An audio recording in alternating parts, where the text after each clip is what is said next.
Muy buenas tardes en Ecuador, muy buenas noches en Europa. Saludos a quienes nos acompañan desde cualquier otra parte del mundo. Gracias por estar con nosotros. Gracias por seguirnos y por compartir nuestros contenidos en redes sociales. Bienvenidas y bienvenidos. Mi nombre es Marta Ogoño y los saludo desde Machala, Ecuador. Con nuestros enlaces intentamos aportar a la información y reflexión para romper el relato que posicionan los medios hegemónicos y el gobierno. Enlace Latinoamericano Europeo tiene el privilegio de estar con el parlamentario andino Virgilio Hernández. El tema de esta noche es ¿Continúa el lawfare en Ecuador? ¿Quién es Virgilio Hernández? Él es doctor en jurisprudencia por la Universidad Central del Ecuador, magíster en Administración Pública y Ciencias Políticas y doctorante en Derecho Constitucional por la Universidad de Buenos Aires. Tiene una larga trayectoria política, fue asambleísta constituyente en el 2008, asambleísta por la provincia de Pichincha, en reiteradas ocasiones fue vicepresidente del Parlamento Latinoamericano.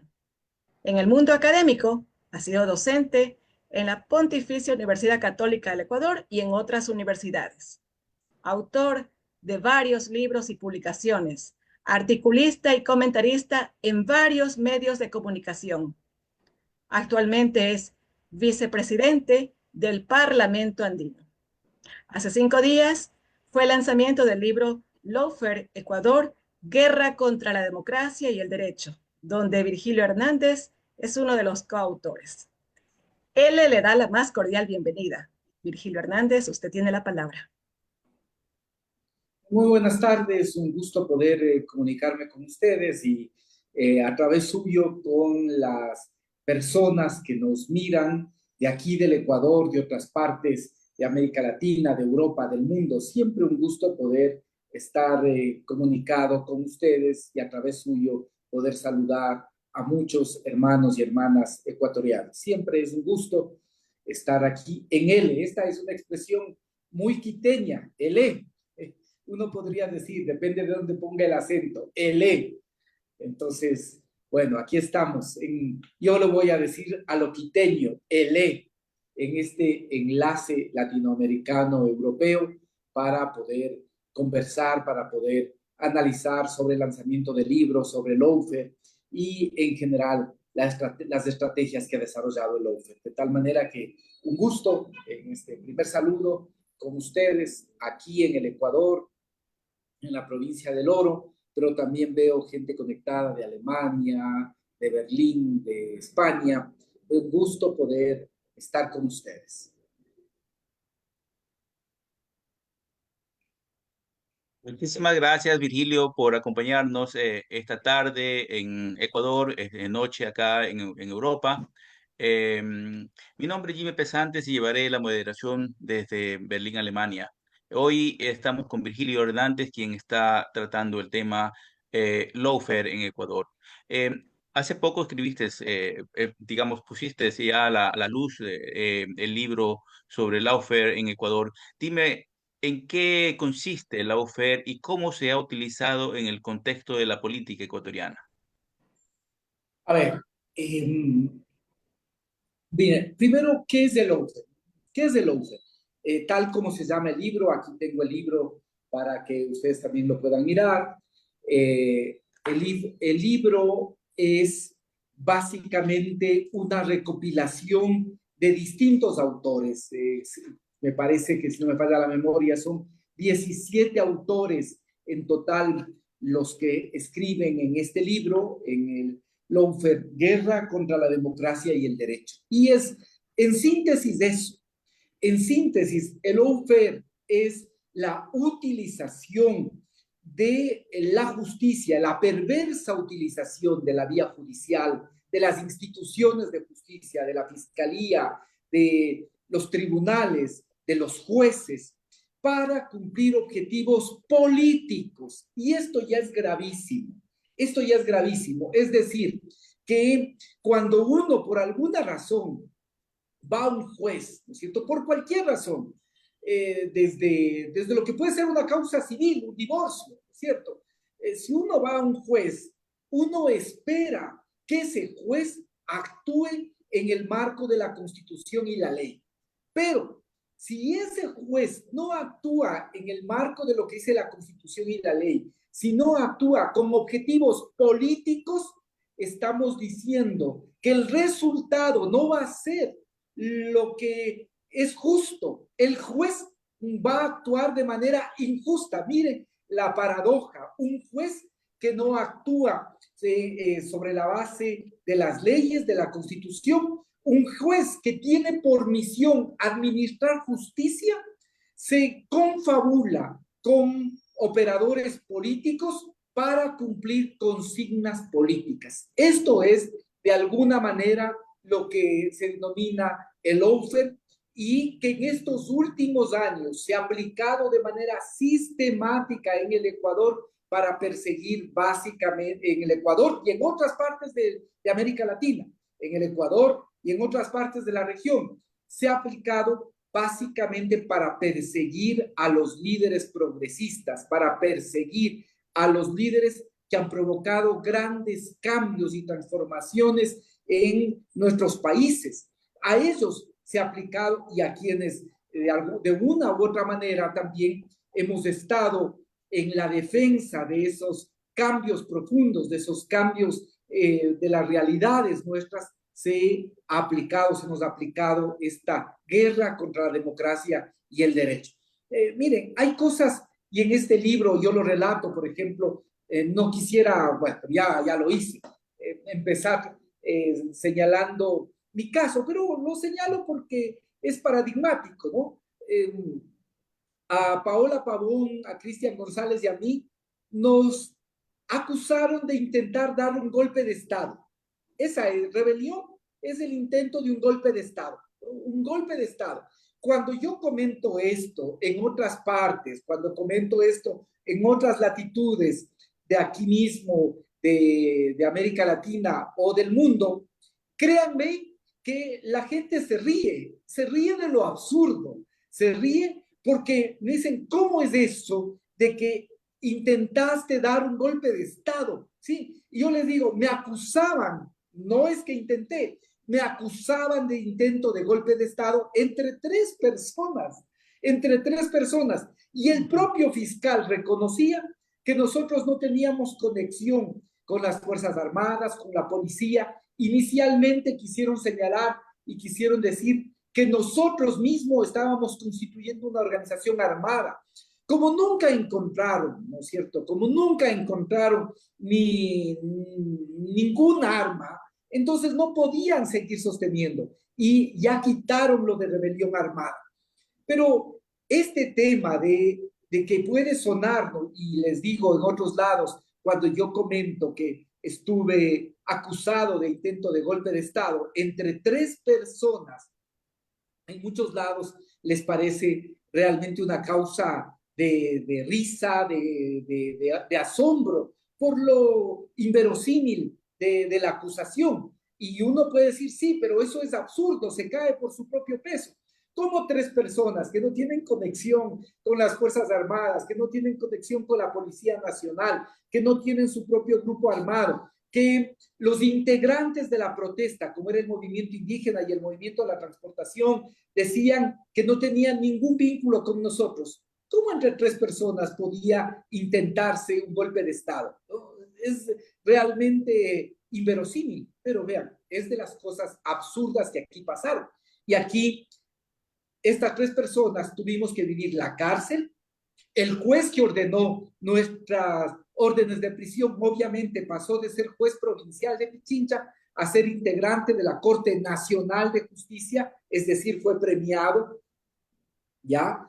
Y era tan absurdo que los propios fiscales, yo tengo la impresión de que el fiscal, alguna vez el fiscal que llevaba la causa, me llegó a decir, tú sabes que esto es político. Yo le dije, no, no sé qué es político, yo estoy acusado y estoy detenido, o estuve detenido por una causa que supuestamente era jurídica, ¿sí?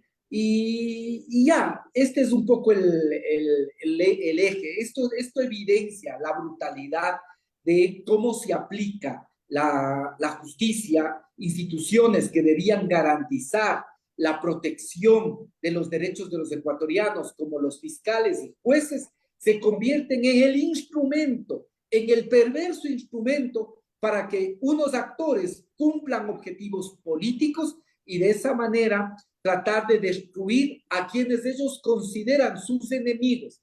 Ya esto de en la política tener que pensar enemigos ya debe ponernos a todos realmente muy preocupados, porque la política es la dimensión de la contradicción, es la dimensión de poder debatir, discutir, sí, pero en la política hay contradictores, hay contrincantes, pero no puede haber enemigos, porque un enemigo es alguien que el que tiene más poder busca destruir.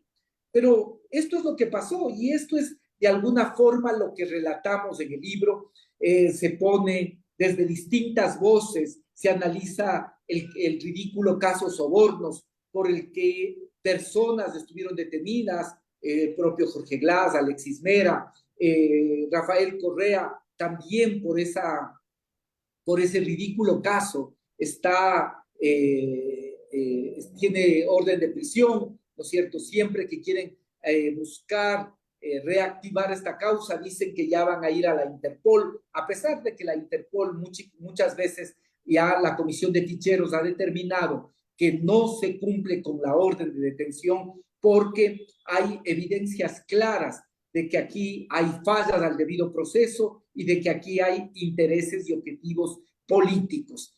Entonces, aquí se analiza el caso Sobornos, se analiza lo que ha pasado con Jorge Glass, se analiza casos también de personas como el líder indígena Leonidas Issa y con las formas como se actuaron contra Leonidas Issa en el año 2000, tanto en el año 2019 como en el 2021.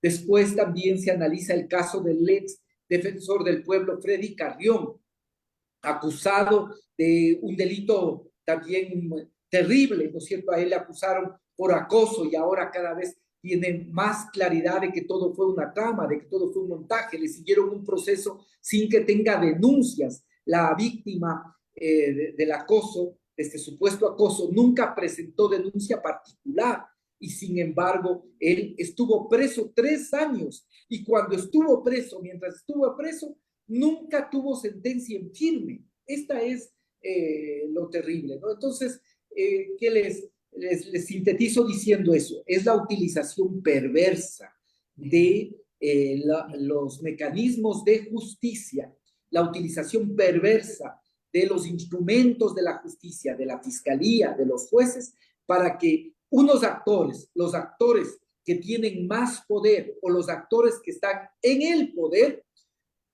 básicamente cumplan objetivos políticos a través de los jueces. Y con eso se desmorona por completo el andamiaje institucional, constitucional de cualquier república. Esto es básicamente de lo que trata el libro y esto es básicamente el lawfare, la guerra contra la democracia y el derecho. Muy bien, hay algo que tú dices, digamos, como afectado, porque recordamos muy claramente que tuviste incluso preso algunos días, pero hubieron otros compañeros ecuatorianos que fueron perseguidos y que de alguna manera marcan una importancia muy grande en la política ecuatoriana. Por ejemplo, Rafael Correa o Jorge Glass, que lo mencionaste también. En cuáles han sido, digamos, las consecuencias que ha tenido eso para la política ecuatoriana? El caso, por ejemplo, de Jorge Glass, el caso Correa. ¿Qué consecuencias está teniendo para la política ecuatoriana? A ver, yo dividiría el análisis por lo menos en 3 repercusiones. Primero, la primera repercusión que hay que poner es lo que pasa en la vida de las personas. La primera es la repercusión personal, porque esto te destruye a las personas, destruye honras, esto destruye familias, esto carga un peso enorme sobre quien es acusado, pero también sobre sus familias, sobre sus hijos, sobre sus padres, sobre sus hermanos, sobre su círculo cercano, ponen un peso enorme, ¿no es cierto?, que es estas acusaciones que se hacen. Entonces, primero hay que mirar eso. Tú lo dijiste bien, Jimmy, yo estuve preso 2 meses, algo más, poco más de 2 meses, pero primero, un día que se le prive a una persona que es inocente, que se le prive de su libertad, es como si esto fuera un siglo. No tienes idea lo que significa un día de poder estar preso. Pero en mi caso, este drama, ¿no es cierto?, que es ridículo, que es absurdo, duró 3 años. 3 años y nunca llegamos a la audiencia de juzgamiento, porque antes la asamblea nos dio la amnistía, pero después de 3 años, después de que estuvimos presos, después de que tuvimos que presentarnos una vez por semana, de que estuvimos con grillete, de que yo incluso ya fui electo parlamentario andino y el primer año no pude salir a cumplir mi función afuera, aquí obviamente desarrollaba, pero no pude salir a cumplir mi función porque tenía prohibición de salir del país y a pesar de que ya había sido electo parlamentario andino, no me cambiaron nunca la medida. Pero en el caso de Paola Pavón, con ella, ¿sí?, que hay ahí también un artículo importante, pues con ella hubo un proceso de ensañamiento político. La entonces ministra María Paula Romo creía que era un tema personal, lo asumió personal. Y entonces a Paola, después de que una jueza valientemente nos dio la libertad, a Paola le obligaban a que se presente 3 veces por semana, siendo prefecta de Pichincha. Si tenía que recorrer la provincia, tenía que regresar desesperadamente para poder presentarse 3 veces por semana. ¿Sabes por qué? Porque hubo un parte que llegó, como suele pasar en estos mecanismos, en estos mecanismos turbios que se utiliza, un día llegó una alerta, ¿no es cierto?, una denuncia humana, como ellos dicen, de alguien que dijo que las personas que tienen grillete generalmente se refugian en las embajadas. Fíjate el absurdo. Y Paola Pavón, que era prefecta, ¿sí?, tenía que demostrar que no, que su intención no era estar en ninguna embajada, ¿sí?, cuando la justicia debería actuar al revés. Si tiene evidencias, con esas evidencias debería tomar decisiones. No, aquí una fuente humana, ese es el nombre que da la policía, que lamentablemente muchas veces se presta para esto, hay que decirlo con claridad, la policía, la fiscalía, totalmente comprometida en esto. Una fuente humana hizo una denuncia de que las personas que tenían grillete generalmente buscaban refugio en las embajadas. Y como Paola tenía también, fruto de esta infamia, estuvimos casi 3 años con grillete, entonces, sí, le hicieron esa denuncia, no había fundamento, esta fuente humana no tenía ninguna base, no es que decía o tenía un argumento que pudiese llevar a pensar que Paola se iba a refugiar en una embajada, no, nada. Y el juez, por las dudas, ¿no?, un juez que después ha estado acusado, de estos jueces que están acusados, que tienen acusaciones, pero ese juez, que esos son los jueces además, ¿no?, esos jueces que se prestan para cualquier cosa, jueces que no tienen la calidad de jueces para soportar las presiones, son sicarios políticos con toga. Ese juez, si por hacerle un bien, le obligó a que se presente no una vez por semana, sino 3 veces por semana. Fíjate eso. Y tú has mencionado otros casos, ¿sí? Casos que ya son realmente terribles, ¿no? Lo de Jorge Glass, ¿sí? Jorge Glass él ha estado preso sin que haya existido pruebas de su participación, sin embargo preso, ya ha cumplido la condena y sin embargo sigue preso. ¿Por qué sigue preso? Sigue preso porque supuestamente él no ha cumplido uno de los parámetros que es la socialización. ¿Cómo podía cumplir eso de los parámetros de la socialización y el tema de la educación si lo han tenido aislado durante todo su tiempo de prisión? Y también le tenían un régimen especial precisamente por los riesgos que ahora hay en las cárceles ecuatorianas. Y luego hay todo el caso de la reconstrucción de Manabí. Y la reconstrucción de Manabí es atroz, porque ¿qué es lo que en ninguno de estos casos es que se acusa de sobreprecio? No, no. En el caso de la reconstrucción de Manabí, es básicamente porque la fiscalía dice que se priorizaron mal, las obras, cuando gracias a eso en Manabí se pudieron hacer los parques, los grandes, los lugares estos que ahora permiten que la gente se concentre. Y la ley, y eso yo te lo puedo decir porque yo fui el legislador que en el 2016, cuando pasó este brutal terremoto que vivió el Ecuador, yo era presidente de la Comisión de Régimen Económico.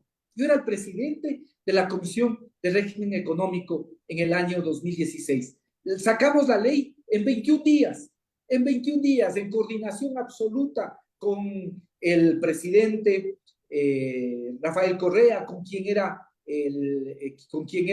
también el secretario jurídico de la presidencia, Alexis Mera, y la coordinación de la comisión. Sacamos la ley en 21 días, inmediatamente después de los hechos. Y esa ley dice que el objeto de la ley es la reconstrucción, pero también el desarrollo de obras que permitan la generación económica. Sin embargo, ¿sí? Aquí hay un caso porque supuestamente las obras que se priorizaron a criterio de la fiscalía no eran las prioritarias. Y uno dice, ¿y qué tiene la fiscalía que hacer señalando cuáles eran o no prioritarias? ¿Cómo la fiscalía puede valorar si un caso es o no, si la realización de un gran parque, ¿sí?, es o no prioritario? ¿Cómo puede? ¿Con qué elementos hace eso la fiscalía? Esto es totalmente subjetivo. ¿Pero qué es lo que hay atrás? Atrás hay una consigna política. ¿Y cuál era esa consigna política? ¿Y cuál ha sido esa consigna política? Sí, enterrar al correísmo, al progresismo, a las voces críticas. Esta es la realidad de lo que hemos vivido en este país. Entonces, también hay este caso, ¿no es cierto?, que es realmente brutal, que avergüenza a la conciencia ciudadana y a la conciencia jurídica. Y te digo además, luego Jorge Glass, ¿sí?, que tenía la condición de asilado en una embajada, ¿sí?, fue brutalmente sacado, secuestrado, y respetando lo que ni siquiera los dictadores del Cono Sur lo habían hecho, y respetando precisamente todo lo que tiene que ver la Convención sobre el asilo, y respetando eso para básicamente cumplir objetivos políticos. ¿Por qué? Porque el presidente de la República tenía que ganar la consulta popular, porque el presidente de la República utiliza esta persecución como un elemento más de su campaña. En fin, hemos generado un proceso sistemático de utilización perversa de la justicia. Entonces, para concluir, yo te diría, en primer lugar, hay repercusiones humanas que no hay que dejar de ponerlas de relieve. Segundo, hay repercusiones evidentemente sobre las instituciones, sobre la democracia. ¿Por qué? Porque el momento que se acaba con la independencia del Poder Judicial y se somete a los jueces también que son además, venden su conciencia, ¿sí?, cuidan el puesto, cuidan favores.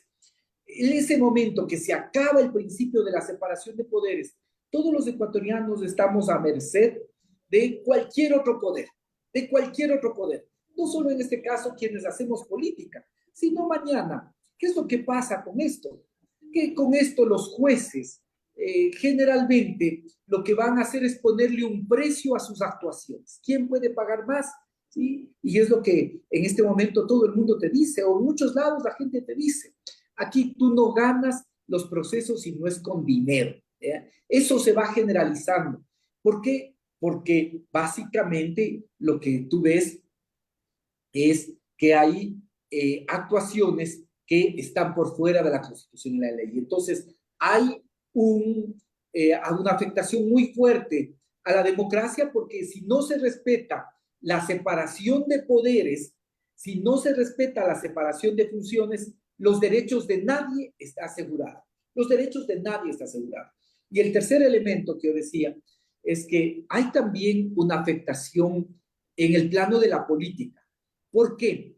Porque se deja de ver la política como el espacio de la legítima contradicción en el que podemos estar en desacuerdo y se convierte en una guerra de exterminio hacia los que los actores con poder denominan que son sus enemigos. Entonces la política, en lugar de ser el lugar de discusión, de debate, de poder desarrollar este debate de ideas, se convierte en una guerra de exterminio que realizan los que tienen poder contra las voces críticas, contra, en este caso, los correístas, pero también en general contra las voces críticas. Ahora en el Ecuador tenemos perseguidos políticos, perseguidos que son periodistas, personas que son del campo progresista y que han sido brutalmente también perseguidos, en muchos casos por decir la verdad.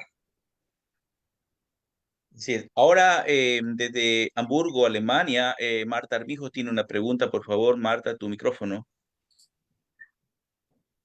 Sí, muchísimas gracias, Virgilio, por estar aquí con nosotros. Este tema es muy importante, es vital para, no solo para la democracia, sino también para la humanidad. De todo es un problema global. Lo hemos vivido con Assange, pero lo conectamos también con el Ecuador, porque ¿quién fue el que vendió, digamos, a Assange para lo que se vino después y para todas las torturas que sufrió Assange?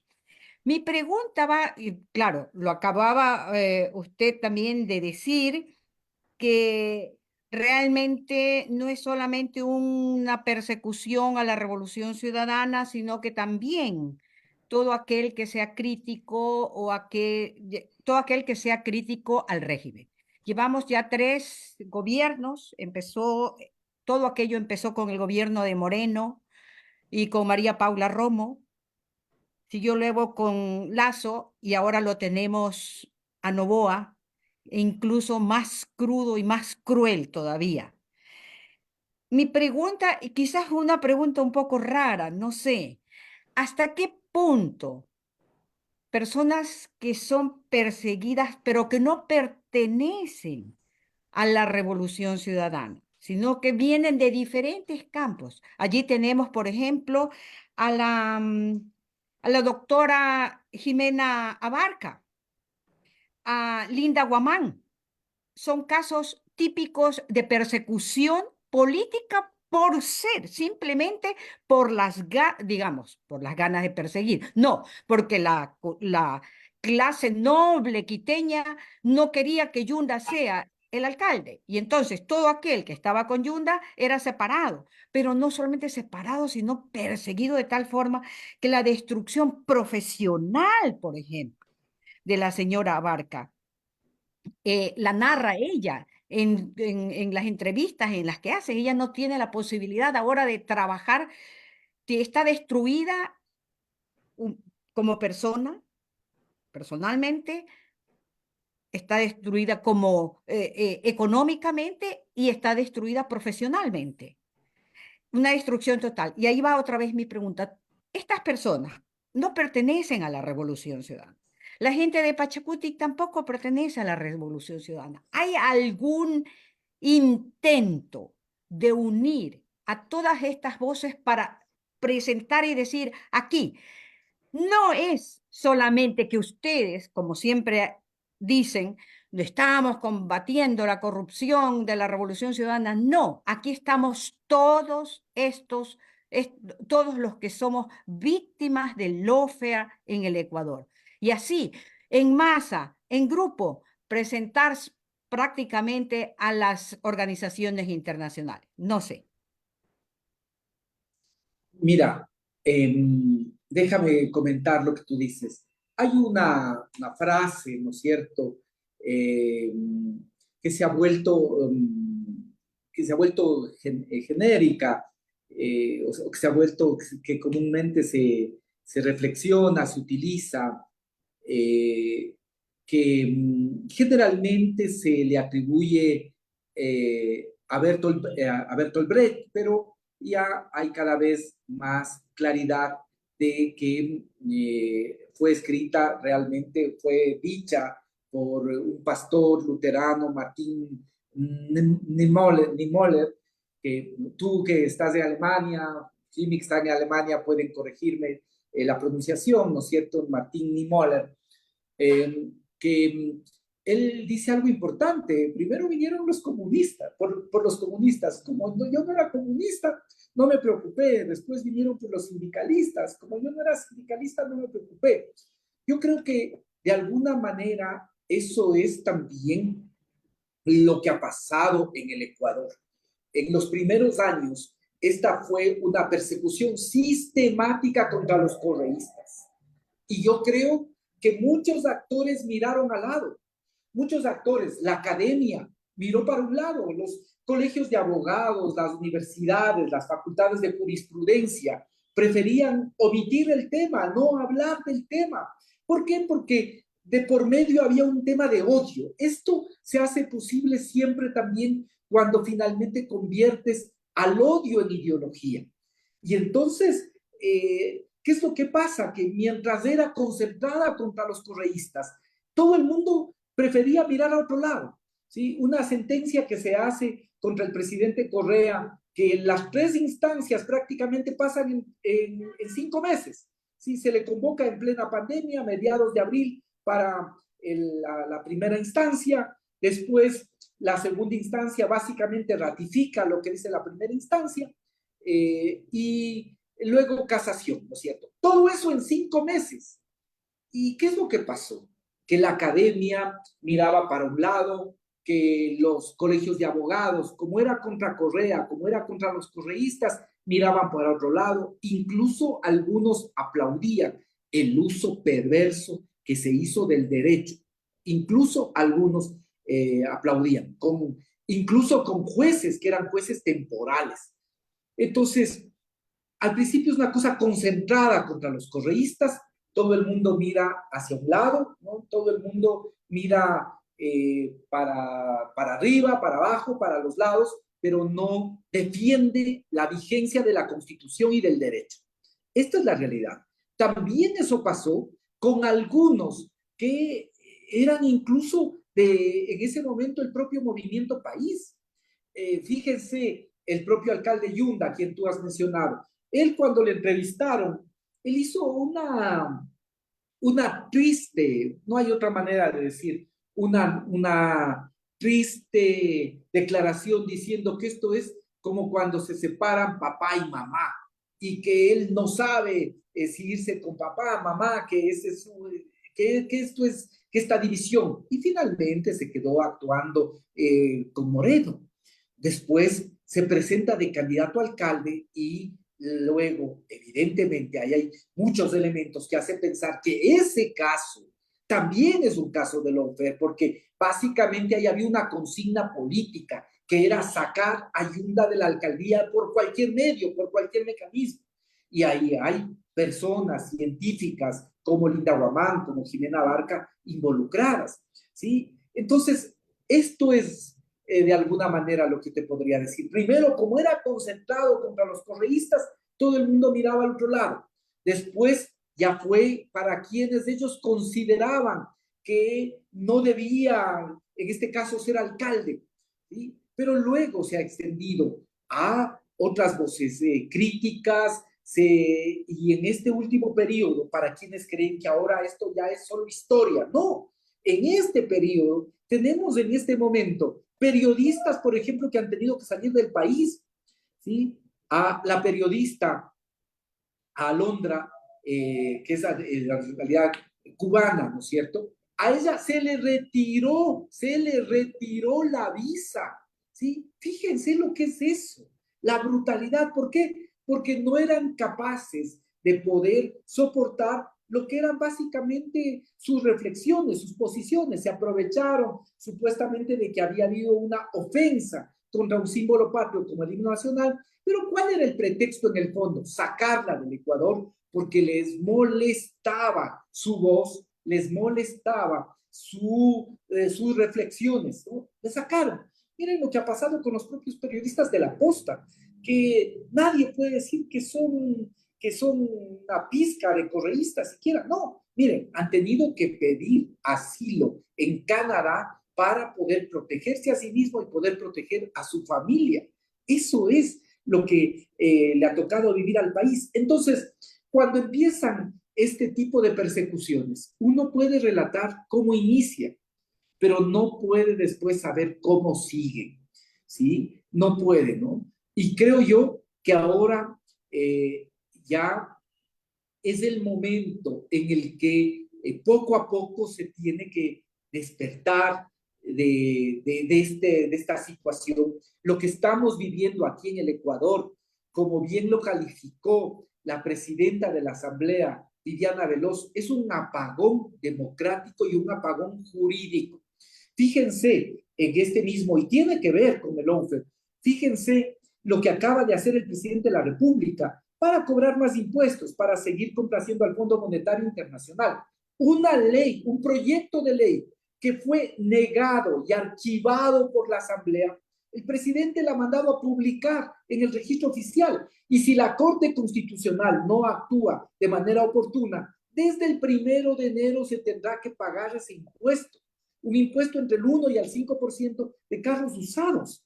Fíjense lo que significa eso, que estamos hablando de que si una persona de sectores populares, de clase media, para su negocio, para su trabajo, para la familia, compra un vehículo de $10,000, un carrito de $10,000 usado, ¿no?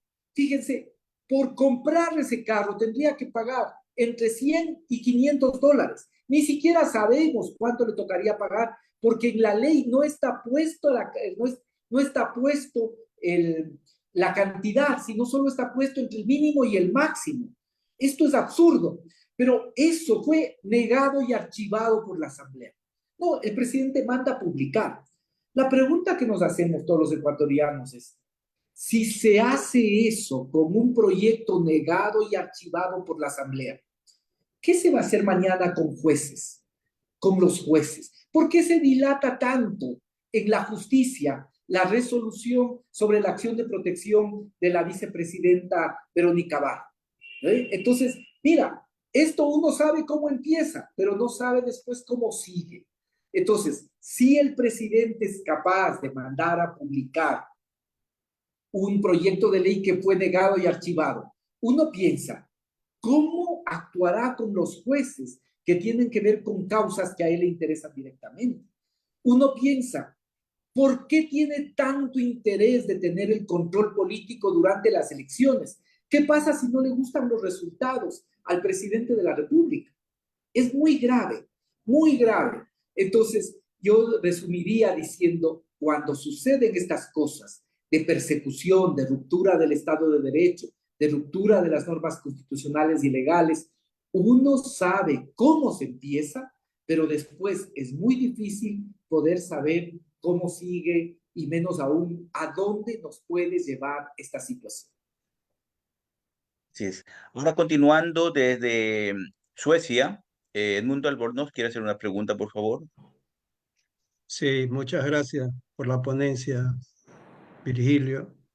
Ya lo dijiste, qué va a suceder después, ¿verdad? Es decir, anteriormente teníamos dictaduras militares que el lawfare lo vino a reemplazar de cierta forma. Y después del lawfare, digamos, no sabemos qué es lo que va a suceder. vienen los fraudes electorales, digamos que ya se han ventilado, por ahí hay gente que se declara presidente también en una plazoleta y eh, la pregunta, digamos, sería de qué proyectos hay en esa dirección futuras, digamos, para dar respuesta de parte de las organizaciones sociales, de los partidos políticos, a esto que se nos viene, ¿verdad? Eh, hablamos de correlaciones de fuerza. Ya en el 19 ya hubo levantamientos por una parte, un sector que de cierta forma estaba aislado. Salieron otros sectores también a marchar en las calles de Quito. El 22 igual.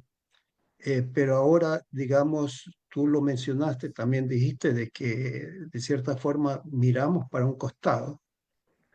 Las organizaciones políticas, digamos, seguimos mirando para un costado, sabemos ya, tenemos ya todo el panorama, digamos, dibujado.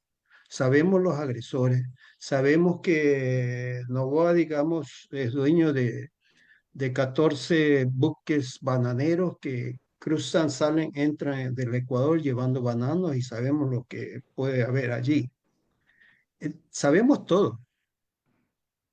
¿Qué esperamos? ¿Qué hacemos las organizaciones? Por ahí vi que se formó hace unos meses atrás el PAN, Proyecto Alfarista Nacional, algo así.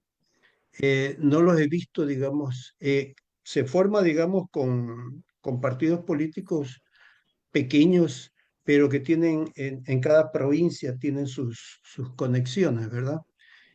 Pero no los veo agrupados, digamos. Ellos solo se agrupan, digamos, a apoyar, digamos, en este caso a Revolución Ciudadana, y lo hacen. Pero hay otras organizaciones provinciales, digamos, que no están en el PAN tampoco, y que están en provincias, y líderes provinciales, digamos, que son conocidos en sus zonas, ¿verdad? Pero no los veo, digamos, en una discutiendo estos temas y tratando de salir con respuestas. En este caso, respuestas al futuro, digamos, ¿qué se va a hacer si, si llegamos, digamos, al poder político en el Ecuador? Mira, yo creo que en el país hace falta un pacto democrático. Yo te digo algo que quizá desencanta a algunos, pero en este momento el que se respete la Constitución y la ley se convierte en un programa radical, radical en el plano político. El que se respete la Constitución y la ley. Entonces, creo yo que hay que buscar partir de un pacto democrático, un pacto en el que nos propongamos distintos actores políticos. Te diría, Edmundo, ni siquiera solo de la izquierda, ni siquiera solo de la izquierda. ¿Qué es lo que empieza a pasar ahora? Que como el presidente de la República es un presidente que viene de las élites económicas, tiene en esas élites económicas a muchos contradictores, porque así son los grupos empresariales, es la lógica de la propia competencia la que vuelve que tenga muchos otros adversarios, que no son personas de izquierda, progresistas, pero esas personas también pueden empezar a ser víctimas de la utilización perversa de la justicia y del derecho. Entonces, yo creo que en el Ecuador en este momento hace primero falta un pacto democrático que tenga como base que el primer elemento de ese pacto democrático sea la vigencia plena de la Constitución y la ley, que no se utilice de manera perversa el derecho, que no se utilice de manera perversa la justicia, que no se utilice de manera perversa la fiscalía, que ellos actúen con base a elementos técnicos jurídicos y no con base a consignas políticas. Entonces, esta debería ser parte de esta necesidad que tenemos en el Ecuador para enfrentar las múltiples crisis. Hay que lograr la mayor unidad posible. En este momento, en el 2025, Gobernar es unir el Ecuador. ¿Quién tiene mayor capacidad para unir al Ecuador? ¿Sí? En eso creo que hay que pensar. La situación del Ecuador es muy dura, muy crítica. No tengo que contarles a ustedes seguramente están muy conectados con sus familiares y es más, seguramente son parte de la solución del problema, porque nuevamente el Ecuador logra mantener el consumo aquí en el país, no cae el consumo brutalmente, porque los migrantes en este año seguramente van a llegar a enviar cerca de 6.000 millones de dólares en remesas. Esta es la realidad. Entonces, no tengo que decirles eso a ustedes, pero les digo, aquí en el país, en este momento, vivimos muchas crisis. Una crisis profunda en el plano económico, una crisis energética, que ahora el presidente ha dicho que desde el 20 no va a haber apagones, pero no se han solucionado los problemas de fondo, porque les vamos a tener que seguir dependiendo de Colombia, ya que en estos meses no se ha generado, no es que hay ahora termoeléctricas, y miren, incluso todos los líos que hay por la contratación precisamente de los generadores eléctricos, ¿sí? Entonces, hay una profunda crisis económica, una profunda crisis energética, una profunda crisis de seguridad, una profunda crisis política por la utilización de la justicia. Entonces, todo esto, ¿qué requiere? Requiere un pacto democrático, un pacto de todos, de todas, para poder enfrentar y sacar al Ecuador. Y en la parte política, el primer elemento de ese pacto es el respeto a la Constitución y la ley. Y sobre la base de eso, habrá que analizar cómo se reconstituye el tejido institucional. ¿Es posible que se pueda hacer esos cambios sin tener que ir a una constituyente o se requiere una constituyente? Sí, esos son los temas que están puestos sobre la mesa. Pero es evidente que tienes que tener y tiene que llevarse adelante procesos de selección de jueces que no sean básicamente operadores políticos con toga. Esto es fundamental, tiene que haber como un bien mayor de todos los ecuatorianos y ecuatorianas una función judicial independiente, una función judicial que no dependa del poder político o del poder económico o de quién puede pagar mejor a los jueces. Jueces que al mismo tiempo permitan que sus actuaciones hagan que se recupere la confianza en la justicia, porque de lo contrario, aquí cada uno de los ciudadanos va a empezar a actuar por mano propia. Entonces, creo que lo fundamental es entender esto, que gobernar es unir al Ecuador, que en el 2025 gobernar es unir, no como quiere hacer o como lo hace el presidente Noboa, que busca profundizar las divisiones entre ecuatorianos. No, aquí hay que entender que lo fundamental es, en este momento es unir al Ecuador. Gobernar en el 2025 debe ser unir al Ecuador. Esto es lo fundamental. Y para eso, como digo, hace falta un importante pacto democrático, un pacto que permita que en el conjunto de fuerzas podamos precisamente hacer frente a las múltiples crisis y también a lo que tiene que ver con este apagón jurídico y democrático que vive el Ecuador. Es una última Dice, pregunta, perdón. Tal vez una última pregunta en el sentido de lo que acabas de decir, ¿no? Del pacto democrático que es necesario en el país. Em, pero aquí han habido varios también sectores que han jugado un rol muy importante en el lawfare, ¿no? No solamente la parte judicial, sino también la parte mediática, ¿no? Y se han cometido muchas injusticias. Y cuando se habla de impacto democrático, muchos temen de que muchos de estas injusticias queden en la impunidad. Em, ¿Hay el peligro de esto, de que un pacto democrático deje impune a personas que no han causado tanto daño al país? No solamente a las personas como tú que has sufrido directamente el lawfare personalísima, pero a muchos que hemos tenido que salir del país, que no hemos sido tal vez perseguidos directamente, pero que hemos pagado también la consecuencia. Em, ¿Cómo puedes tú de alguna manera vislumbrar de que no se quede esto en la impunidad? ¿Qué se puede hacer?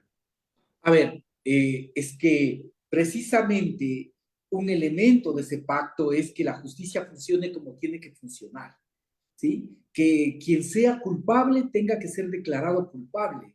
Quien sea inocente, no sea esa persona la que tiene que probar su inocencia, sino los elementos que se recogen en el proceso sean los que le acusen. Esto es lo que buscamos todos. Y tú has dicho algo fundamental.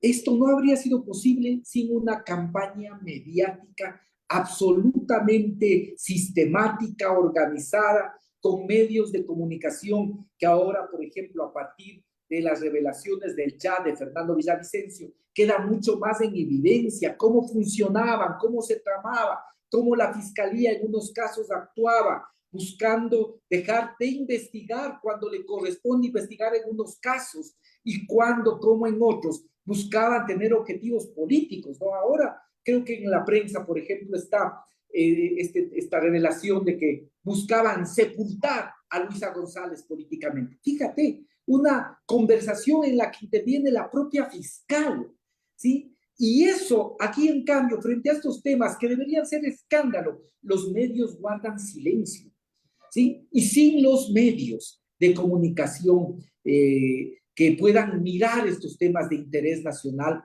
¿sí? Lo que se hace es permitir que la gran parte de la ciudadanía no conozca estas cosas, porque los medios se silencian a propósito. Entonces, esto requiere también de mecanismos que permitan que todas las múltiples voces puedan expresarse y que los medios de comunicación actúen en función de sus códigos éticos y no, no básicamente poniendo sus micrófonos y sus cámaras muchas veces para defender causas que tienen el maquillaje de jurídico, pero que son parte de un proceso de persecución. La convivencia democrática implica que la libertad de expresión pueda hacer eso y que cada uno pueda decir, plantear, fundamentar, pero que esto pueda ser conocido por los ciudadanos y ciudadanas también. Entonces, quiero decir que cuando hablo de un pacto democrático, parte de ese pacto democrático debe ser la democratización profunda de la comunicación, que los ciudadanos no tengan una sola verdad, que los ciudadanos no crean o no conozcan una sola verdad, sino que puedan efectivamente tener posibilidad de que muchas voces se expresen. Y esto es fundamental. Y ahora todas las nuevas tecnologías de la información, de la comunicación, también lo permiten. Ahora estamos pocas personas en este panel, pero seguramente esto va a ser amplificado, esto que también va a ser colocado en mis páginas, va a tener mayor alcance. Entonces, esto permite ir disputando los sentidos. Esto es lo fundamental. ¿Cómo en este siglo XXI disputamos los sentidos?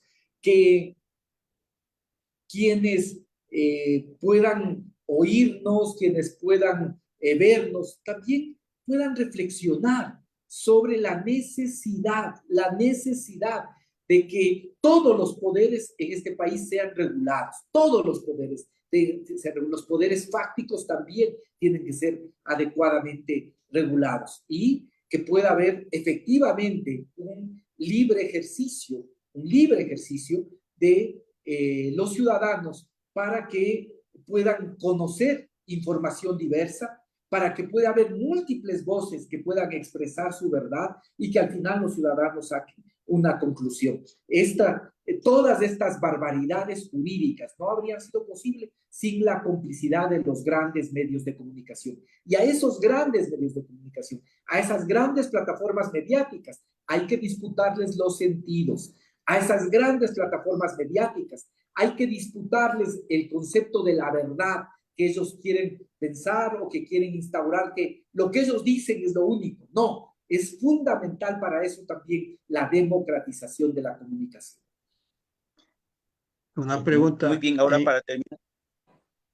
una pregunta Pitón, corta. Edmundo, sí, continúa, por favor. En el pacto también entra el tema de lo último que señalaste acerca de la prensa, digamos, que anteriormente sí ha habido leyes durante el correísmo, pero que aprendieron a saltarse todas esas. Y otro tema, seguramente, digamos, el pacto debería considerar la soberanía ecuatoriana, las Galápagos. Sí, va, yo no estoy hablando de algo en concreto, ¿no? Yo he puesto el nombre de un pacto democrático, pero generalmente a veces la gente cuando escucha el nombre de pactos piensa que es algo escondido, ¿no? Cuando realmente lo que estamos hablando es de poder construir una gran plataforma. Y obviamente, como parte de esa gran plataforma, el tema de la soberanía es fundamental. Con el presidente Guillermo Lasso, aquí se establecieron acuerdos que por decisión de la Corte Constitucional no pasaron por la Asamblea. Y esos acuerdos permiten que militares norteamericanos puedan actuar en el país y que cualquiera de sus actuaciones resulten inmunes, es decir, ellos estén protegidos con inmunidad, es decir, no puedan ser juzgados en el Ecuador por las atrocidades que puedan hacer, incluso delitos como por ejemplo una violación, ¿sí? Esto ya hay un acuerdo firmado, dos acuerdos firmados en el gobierno de Guillermo Lasso que permiten que militares norteamericanos puedan actuar en el país con total impunidad porque son inmunes a la actuación de la justicia. Y ahora el presidente actual quiere colocar una base militar, aunque los propios norteamericanos han dicho no estamos interesados en una base militar, pero evidentemente, tanto en el gobierno anterior como en el gobierno actual, no hay un criterio de soberanía, no hay una concepción de soberanía. Están violentando lo que es el espíritu de la constituyente. Yo fui constituyente, yo pude ver cómo asambleístas de distintas fuerzas políticas estaban en contra de que se instalen en el Ecuador bases militares y por eso se puso en el artículo 5 que el Ecuador es un país de paz y que no habrá bases militares. Y eso fue un gran consenso, un consenso general. Por eso está en la norma constitucional, no solo de la Revolución Ciudadana, sino de distintas fuerzas políticas. Hemos estado revisando las actas porque quiero presentar ante la comisión que está analizando esta reforma. Mire, les digo, incluso en ese tiempo, no sé qué pensar ahora, pero en ese tiempo, incluso la misma señora María Paula Ron estaba en contra de la instalación de bases militares. El señor César Ron, que fue ministro de Guillermo Lasso, estaba en contra de la instalación de bases militares. Esa es la realidad. Entonces, quiero decir que esta necesidad en el Ecuador de unidad, de una gran plataforma democrática para enfrentar la crisis económica, energética, la crisis de seguridad que vivimos en el país, la crisis política, evidentemente que tiene que tener en un lugar privilegiado el tema de la soberanía. Nosotros no somos una colonia, no podemos pensarnos ni sentirnos como una colonia. Tenemos que actuar como lo que somos, como un país soberano, libre, independiente. Así deberíamos sentirnos los ecuatorianos, orgullosos de lo que somos. Y por lo tanto, nos relacionamos con todos los países del mundo. Yo no digo en ningún momento que no hay que tener relación con los Estados Unidos. No, ¿cómo no vamos a tener relación?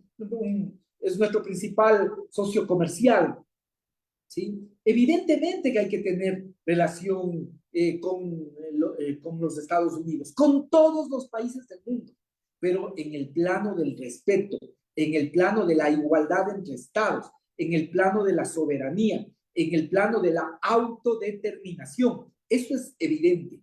Tiene que haber conciencia de que los problemas del Ecuador podemos resolverlos en el Ecuador, podemos enfrentarlos en el Ecuador, ¿sí? Sin tener tutelajes de ninguna embajada, por poderosa que se crea esta embajada, o que sea. Y para concluir, ¿tendrías algunas palabras finales para nuestra audiencia?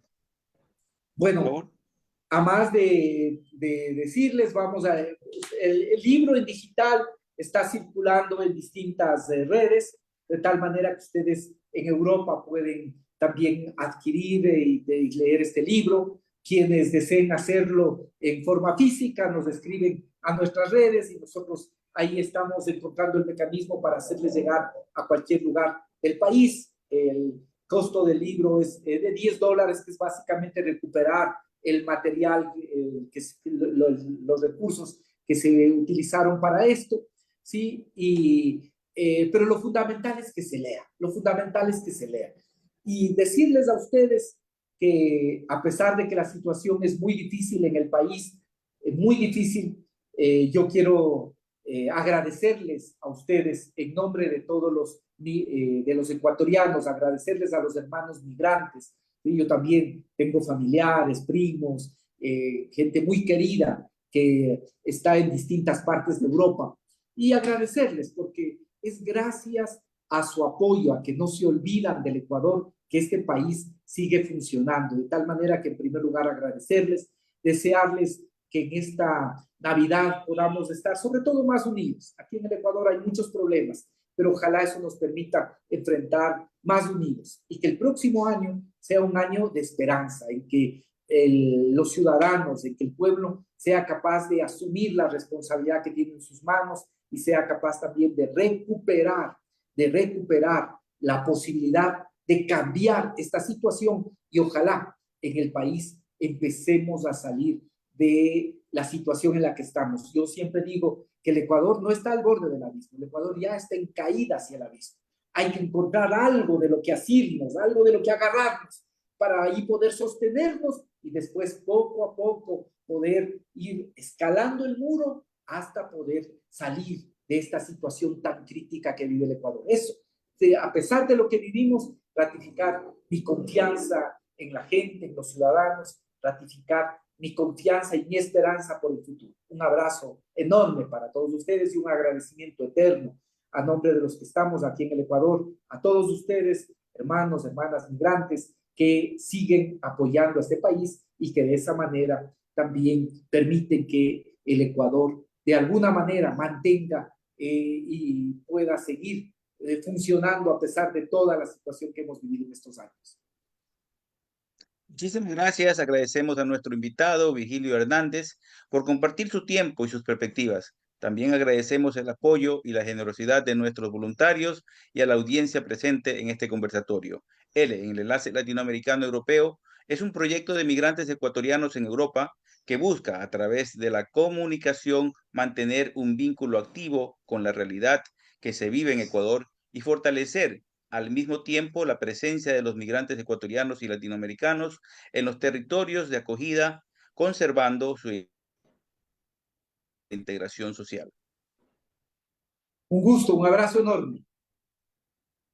Nuestra meta es construir juntos sociales y políticos de manera participativa y consensuada. Les invitamos a seguirnos en nuestras redes sociales y formar parte de nuestra organización y de estos conversatorios. Hasta la próxima. Muchísimas gracias.